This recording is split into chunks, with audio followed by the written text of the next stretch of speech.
Inside North Korea, there exists another North Korea, a hidden world behind barbed wire and guard towers, so feared that even ordinary citizens only whisper about it. These are the political prison camps, places erased from history where people are condemned for generations.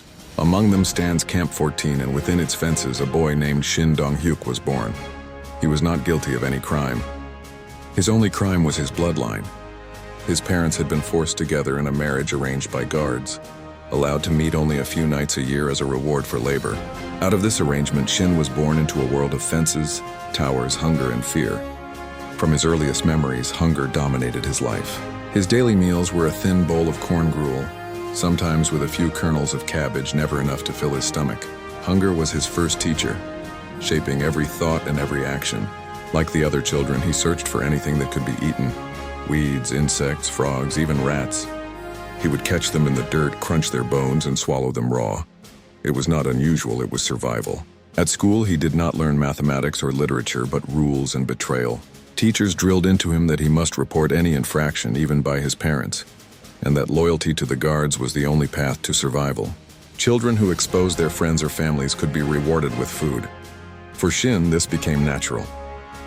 He believed betrayal was good because it was all he had ever known. His parents were never truly his family in his mind. The camp itself destroyed the idea of family bonds. He saw his father as distant, more like a fellow prisoner than a parent. His mother was simply another adult in the camp, and Shin felt no love, no attachment.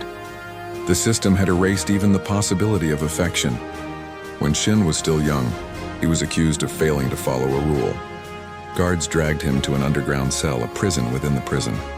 They tied him, hung him over a fire, and pressed heated rods into his skin.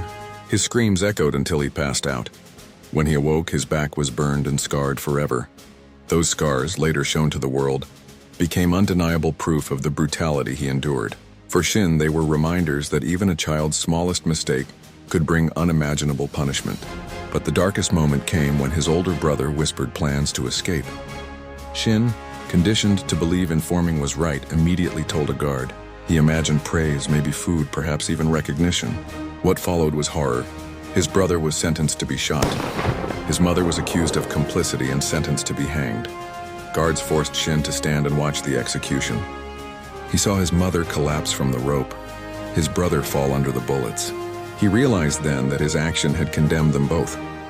It was the first time he felt guilt, a guilt that would stay with him for the rest of his life. Time passed in endless labor and hunger. Shin carried coal, tilled fields, and hauled stones. The camp demanded constant work, and anyone who failed to meet the quota was beaten or worse. Everyone watched everyone else, prisoners informing on prisoners. Fear consumed every corner of life. And yet, through new arrivals, Shin began to hear rumors of another world. Prisoners from outside whispered of cities with lights that never went dark, of markets overflowing with food, of families who ate meat whenever they wished.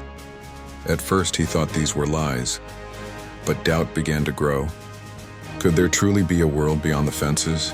The turning point came when he met Park, an older prisoner who had once lived outside. Park described meals of roasted meat and steaming rice, markets buzzing with life. For Shin, whose entire existence was gnawing hunger, these descriptions were more than temptation. They were revelation. He realized there was more to life than survival inside the camp. There was food, freedom, and dignity beyond the wire. For the first time, he imagined escape. In 2005, Shin and Park made their move. On a freezing night, they ran toward the electrified fence. Park went first. His body hit the wire, sparks bursting into the dark. He died instantly, his body seared by electricity. But his death opened a path. Park's body absorbed the current just enough for Shin to crawl over. The smell of burning flesh filled the air, and Shin felt his own skin tear and scorch as he forced himself across. He fell to the ground on the other side, his body bleeding and burned, but alive. For 23 years, his world had been confined by the fences of Camp 14.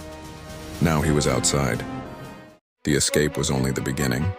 Shin stumbled through the mountains, stealing food from farms, sleeping in barns, begging for scraps. Several times he was nearly caught, and each moment he feared being dragged back. Eventually, he reached the Tumen River, frozen in the winter cold. With no other choice, he crossed into China. For the first time, he saw a world beyond the camp and beyond North Korea. He saw lights glowing in houses, people laughing freely, shops filled with food. He tasted meat for the first time, and it was almost too much to comprehend. From China, through a network of chance and strangers' kindness, he made his way to South Korea, and later to the United States. Freedom, however, was not simple. Every night he was haunted by memories of the camp. He woke from nightmares of his mother's execution, his brother's death, the smell of burning flesh at the fence. He felt guilt deeper than hunger had ever cut him. Even in restaurants, given a menu full of choices, he felt paralyzed. Freedom was overwhelming. Yet slowly, Shin began to speak. He realized his survival carried responsibility. He told his story to journalists, to human rights groups, to world leaders. He stood before the United Nations, describing the hunger, the torture, the executions. His body carried scars, his mind carried pain, but his voice carried truth. For the first time, the world was hearing directly from someone born inside the camps. His testimony shattered the silence and forced the world to face what North Korea had hidden. Shin's journey is not only his own. It represents a system designed to erase humanity. Camps like Yodok, Camp 15, and Camp 14 hold tens of thousands, men, women, children, guilty only by blood. Generations are condemned to live and die behind fences. They know nothing of freedom, nothing of dignity, nothing of life beyond survival. It is truly a North Korea within North Korea. When we think of North Korea, we imagine the parades, the propaganda, the closed borders. But behind that image lies another truth. Hidden prisons where human beings are stripped of everything. Shin Dong-hyuk's story reminds us that freedom is fragile, that survival demands unimaginable choices, and that silence allows injustice to thrive. This is not just the story of one man's escape.